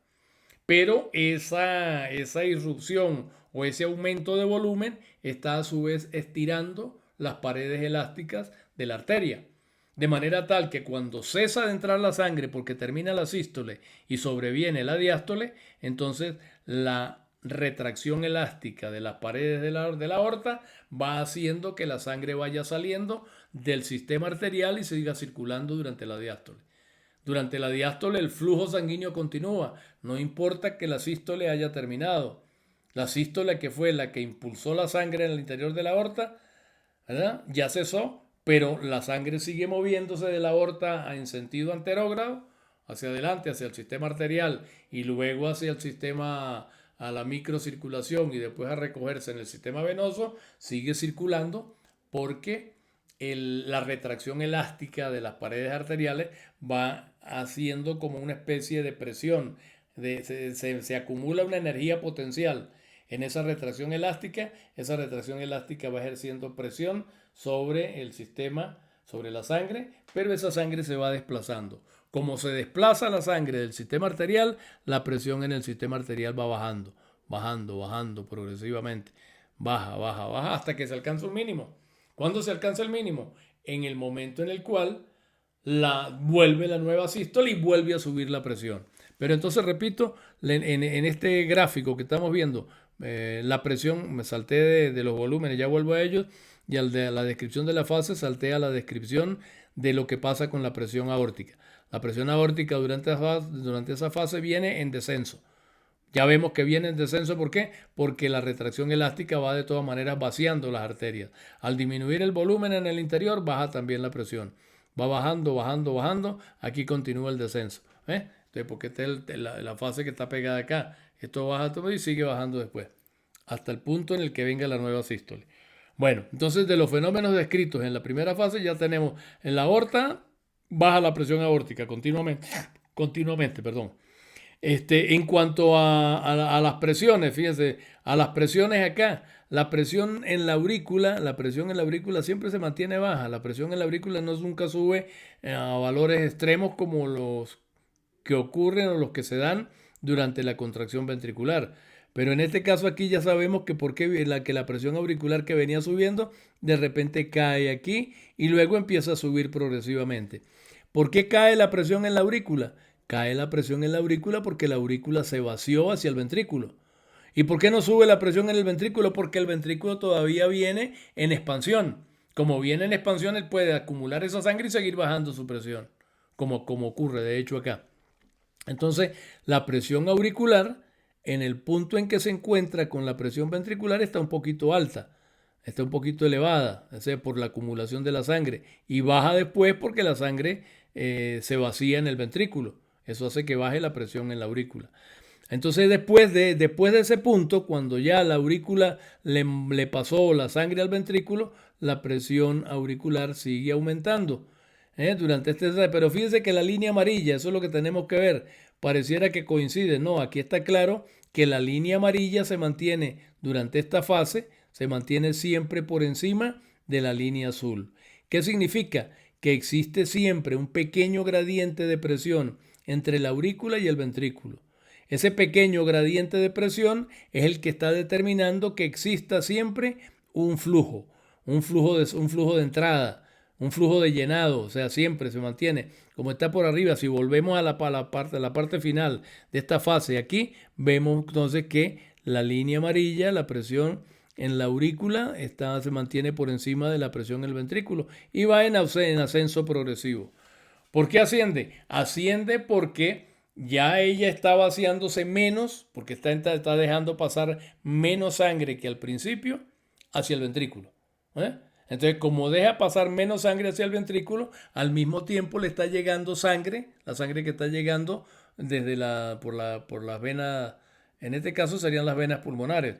La sangre que está llegando por las venas pulmonares es continua, está llegando de manera continua y entonces se va acumulando porque no está saliendo a la misma tasa si no está saliendo a la misma tasa que entra. Entonces, por eso aumenta la presión auricular.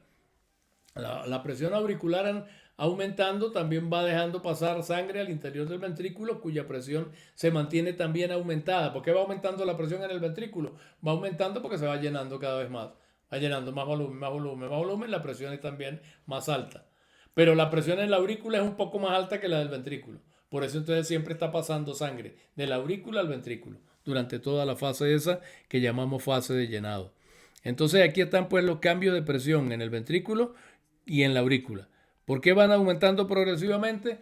Bueno, porque le está llegando sangre continuamente a la aurícula, la presión en la aurícula va subiendo y también sube en el ventrículo porque la sangre de la aurícula a su vez va pasando hacia el ventrículo. Esa es más o menos la idea.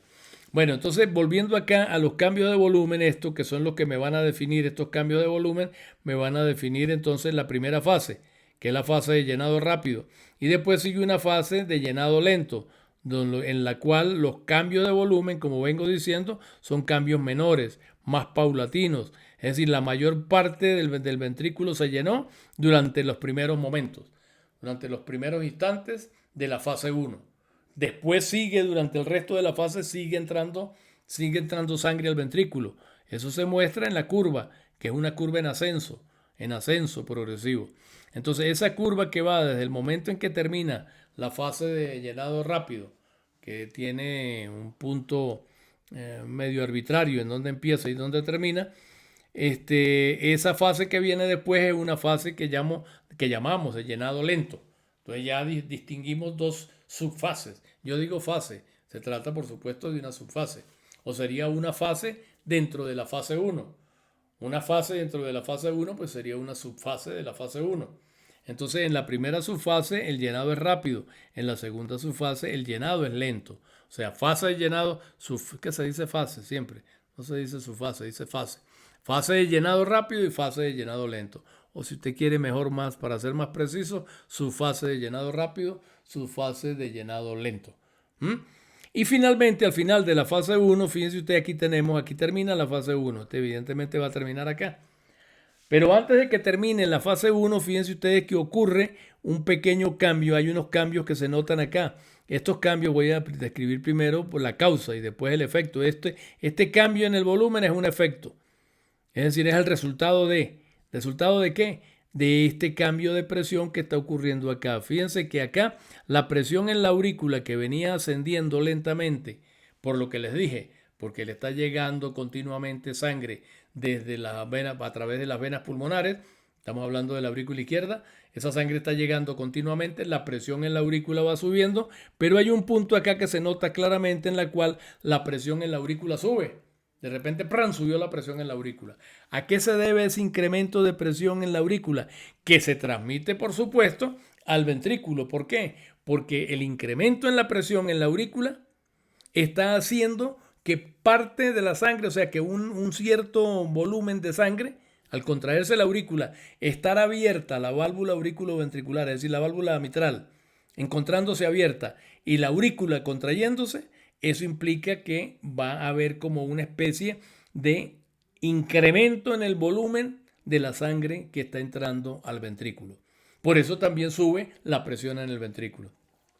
¿Pero a qué se debe ese aumento en la presión auricular? Ese aumento en la presión auricular, que es la causa del incremento en la presión en el ventrículo y de este ascenso en el volumen que se da acá, eso corresponde a la sístole auricular. Ahora sí hablamos de las aurículas. Si se está produciendo la contracción auricular. Pero fíjese que la contracción auricular no tiene una definición por sí misma. O sea, cuando nosotros hablamos de las fases del ciclo cardíaco, no decimos sístole auricular, sístole ventricular, diástole auricular y sístole y diástole ventricular, sino simplemente que lo que ocurre en la aurícula está adscrito o está también, podemos decirlo, inscrito dentro del fenómeno que está ocurriendo con respecto al ventrículo. Es decir, cuando hablamos del ciclo cardíaco nos estamos refiriendo al ciclo por el que pasa en los ventrículos. Si decimos sístole y diástole nos referimos a la sístole ventricular y a la diástole ventricular. No estamos haciendo referencia directa ni a la sístole auricular ni a la diástole auricular. La sístole auricular está inscrita, repito, dentro de la fase 1, al final de la fase 1. Es la parte final de la fase 1 de la diástole ventricular. Entonces aquí recuerden, se contraen primero las aurículas que los ventrículos. ¿Por qué se contraen primero las aurículas que los ventrículos? Porque las aurículas son las primeras en despolarizarse. Y porque existe un retardo en el nodo auriculoventricular que permite que ellas se despolaricen y se contraigan antes de que se produzca la despolarización y la contracción de los miocitos ventriculares. ¿Ven ustedes? Entonces, repito, aquí viene la sístole auricular que aumenta la presión en la aurícula, aumenta la presión en el ventrículo también porque aumenta el volumen. Es decir, esa sístole auricular es una sístole que está favoreciendo. La sístole de la aurícula favorece el llenado del ventrículo. A eso la llaman la patada auricular, le dicen también. Es una especie de bombita. La aurícula es como una bombita de cebamiento. Cuando ella se contrae, entonces le añade, en este caso, fíjate, al final de la diástole, cuando ya todo está terminando, cuando ya pareciera que el corazón no puede recibir más sangre, viene entonces la aurícula, se contrae y le mete un chorrito más de sangre, es decir, le mete un pequeño volumen más para terminar el llenado diastólico. Recuerden que estamos analizando la fase 1, que esa fase 1 la empezamos con la apertura de la válvula mitral. Y que durante toda esa fase hasta el final se va a producir el llenado. Entonces la fase 1 es la fase del llenado diastólico, no es la fase de la diástole. porque ella forma parte de la diástole, pero no es la diástole total. Ya vamos a ver, hay una partecita que no está siendo considerada aquí, que forma parte también de la diástole. Pudiéramos decir entonces que la fase 1 es la fase de llenado, es la fase donde efectivamente la sangre está entrando al corazón y termina cuando termina el llenado. ¿Y cuándo termina el llenado? El llenado termina precisamente después de la sístole auricular. La sístole auricular entonces se inscribe dentro de la fase de llenado ventricular. Es la última etapa del llenado ventricular. Entonces la llamada fase 1 o la llamada fase de llenado ventricular tendría una subfase inicial 1, una subfase que llamaríamos de llenado rápido, una subfase de llenado lento, donde el llenado sigue siendo pasivo, pero poco a poco, con menos volumen por unidad de tiempo, y después la última parte, que es la fase de la sístole auricular, donde la contracción auricular termina de llenar el ventrículo. Entonces, la cantidad de sangre que la aurícula aporta al ventrículo al final de su llenado para completar su llenado no es una cifra muy importante. Es decir, es un pequeño porcentaje. Dicen que menos del 20% del llenado total. Incluso la aurícula pudiera no funcionar y eso no tendría una repercusión muy importante. Por supuesto que produciría unas limitaciones, vamos a decirlo así, en la función cardíaca, pero en realidad no sería nada preocupante, porque lo que ella está aportando es un poquito del llenado. Ella tiene importancia, por ejemplo, es importante cuando la frecuencia cardíaca aumenta. Con el aumento de la frecuencia cardíaca, entonces la contracción auricular es importante porque termina de llenar, es decir, en un lapso de tiempo más corto, permite un llenado más completo del ventrículo. Entonces es importante en esas circunstancias de incremento de frecuencia cardíaca, es decir, cuando hay actividad física que aumenta la frecuencia cardíaca, la patada auricular cobra importancia, o sea, se hace más relevante. También es importante la contracción auricular final si existe, digamos, una estenosis. La palabra estenosis designa como un estrechamiento de la válvula mitral. Si hay un estrechamiento, una estenosis de la válvula mitral, pues durante el proceso de llenado pasivo, el llenado puede no ser tan completo cuando la fase termina. Entonces, en este caso, la sístole auricular viene a ayudar así de manera importante porque puede meter un volumen importante de sangre al ventrículo al final de la diástole que estuvo dificultada. Estuvo dificultada, ¿por qué? Porque el orificio de la válvula mitral está reducido, estrechado. Entonces pasa menos sangre que normalmente. Entonces la contracción auricular puede ser un factor ayudante, auxiliar en el proceso de llenado en estas condiciones. Bueno, entonces repito, la sístole auricular sería la tercera fase de la fase de llenado ventricular. Sería entonces la tercera fase esa, aumenta el volumen. Fíjense que al final aquí se ve el ascenso en volumen. El volumen viene subiendo y de repente hay como un aumento en la cantidad de sangre que admite el ventrículo, aumenta entonces el volumen y se alcanza un volumen, ¿verdad? Un volumen final que lo produce, ese volumen final llega debido a la contracción de la aurícula, a la sístole auricular.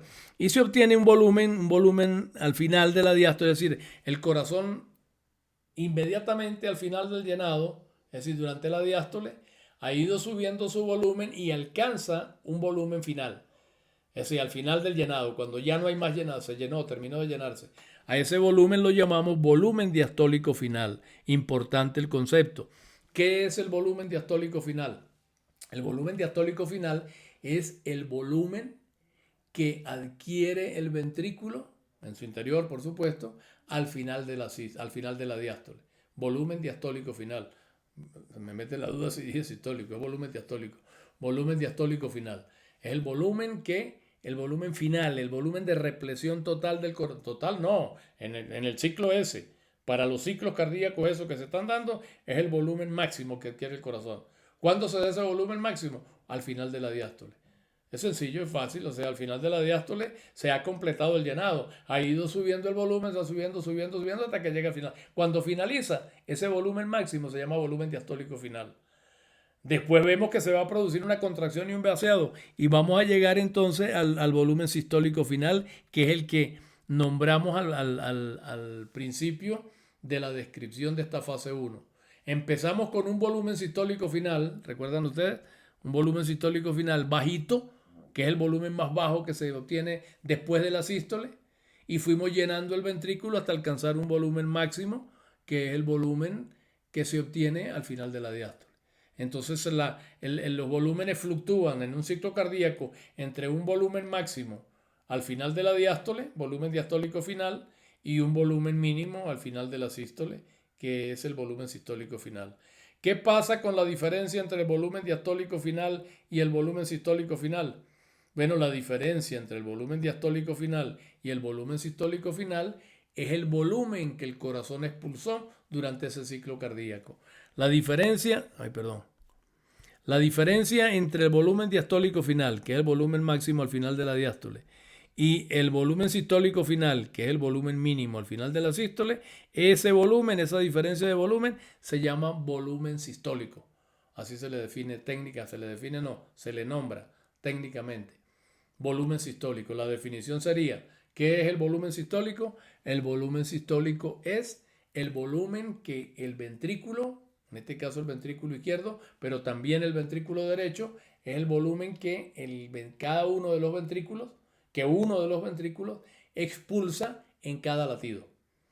Ese volumen, ya veremos más adelante que ese volumen tiene que ser idéntico entre el ventrículo izquierdo y el ventrículo derecho. Por eso mostrábamos hace rato, yo no sé, pues, en el gráfico este que mostrábamos acá, perdonen ustedes aquí, ven, en el corazón derecho, recuerden ustedes acá en el corazón derecho, comparado con el corazón izquierdo, vemos que los volúmenes, los cambios de volúmenes son iguales, los reseñé. Ahora vuelvo a ver para mostrarles. En el ventrículo derecho pasa de un volumen diastólico alto a un volumen sistólico mínimo. Eso es el volumen sistólico, es decir, es la cantidad de sangre que está expulsando el ventrículo derecho. Pero cuando lo comparamos con el ventrículo izquierdo es exactamente lo mismo. Pasa de un volumen elevado similar a un volumen mínimo también similar y por tanto un volumen latido, que es la diferencia entre el diastólico final y el sistólico final, un volumen latido que es idéntico al ventrículo derecho.